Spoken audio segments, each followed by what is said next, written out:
I'm going to give you some simple tips to stay on track when you're eating out at a cafe. And this is for anyone who's on a low carb plan, a keto plan, a carnivore plan, because we have to be able to eat anywhere and everywhere in order to keep that momentum going, right? We don't live in a cocoon.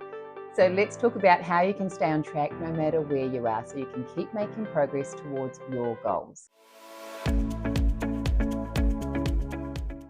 Hi, I'm Sheryl. I'm a weight loss coach and I specialize in low carb nutrition, and this is how I've been eating for the past 25 years, which is how I've kept off my 30-kilo weight loss.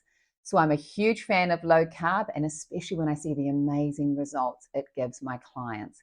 But to get these results, we can't just be in our house living in a cocoon, right? We have to eat out. So let's talk about some simple ways that you can stay on track when you're going to a cafe, which is not always the easiest, especially if you're with other people who have to keep making comments about what you're eating. And where I want you to start is looking at the coffee. So as you know, milk has quite a lot of sugar in the form of lactose. So 1 cup of milk can have up to 14 grams of sugar. So if you're drinking a lot of milky coffees, this can be a real problem. Whether it's a flat white or a latte, it's not just sugary syrups that can add sugar to coffees, it's the milk. So I've had lots of clients that have actually really turned their results around just by cutting back on milky coffees. But what do we do instead? Well, it's pretty simple. Swap to almond milk, then you're going from 14 grams of carb per cup down to about 4. Or my favorite is coconut milk because it's just a little bit sweeter and it's still got less than half the carbs of normal milk. So I'll order a flat white with coconut milk, and that works really well. Even soy milk has significantly less carbs than milk, about half. Coconut milk and soy milk are pretty much the same. Then, of course, we've also got the option of having coffee with a dash of cream. And this is really yum, and cream has no carbs. So that's another option. You could get a long black or a short black and then just add some cream into it.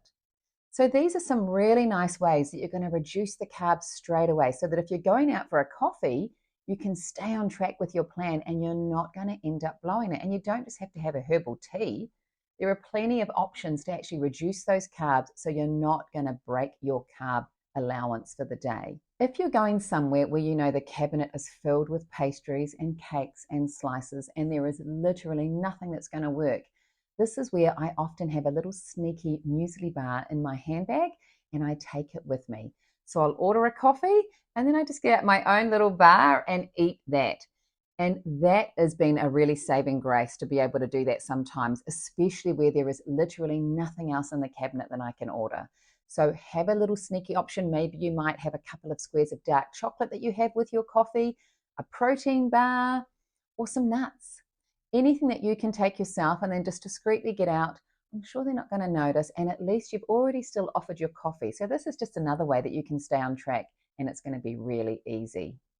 Now, if you are ordering, our best options are always going to come with the breakfast menu, whether it's eggs, bacon, some halloumi, avocado, anything like that that you can order is going to be the best choice in terms of staying on track with your food plan. Sometimes on the cabinet, they might have a quiche, right? So I'll get that sometimes, but if it comes with pastry, you have to sit there sort of eating it out, and then sometimes you want to eat the pastry. So it's not always the easiest. It's possible, not always available. Whereas usually most cafes are going to have a breakfast menu. And what I'll often do, if they don't have an option that's already low carb, I just get some sides and ask for them to be done together. So I'll say, look, could I please just have some scrambled eggs with a bit of avocado, maybe some spinach? The other thing that I always recommend people do is don't let the bread come to the table. I've always found in the past, if I have got bread with my meal, it's just too tempting, especially if you can't just quickly give it away to somebody.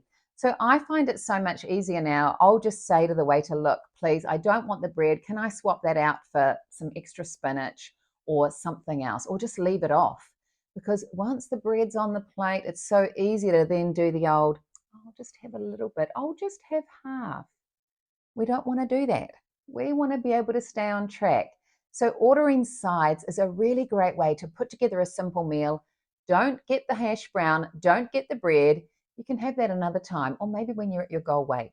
But while you're really on a mission in weight loss and you've got momentum going, you want to be able to keep momentum going with every meal. And it's definitely possible with a little bit of planning ahead, with a little bit of mixing things around, and just having this knowledge to know that, hey, I need to swap out my milk. I can take something in my handbag to be organized. And if I'm not seeing something on the menu, I'll just ask for a couple of low carb friendly items to be put together, and then I'll have my meal. Easy. If you want more tips like this, and especially if you want my little plan that helps shake up the scales and get momentum going on your weight loss journey, click on the link below and you can get my free 5-day Shakeup Plan.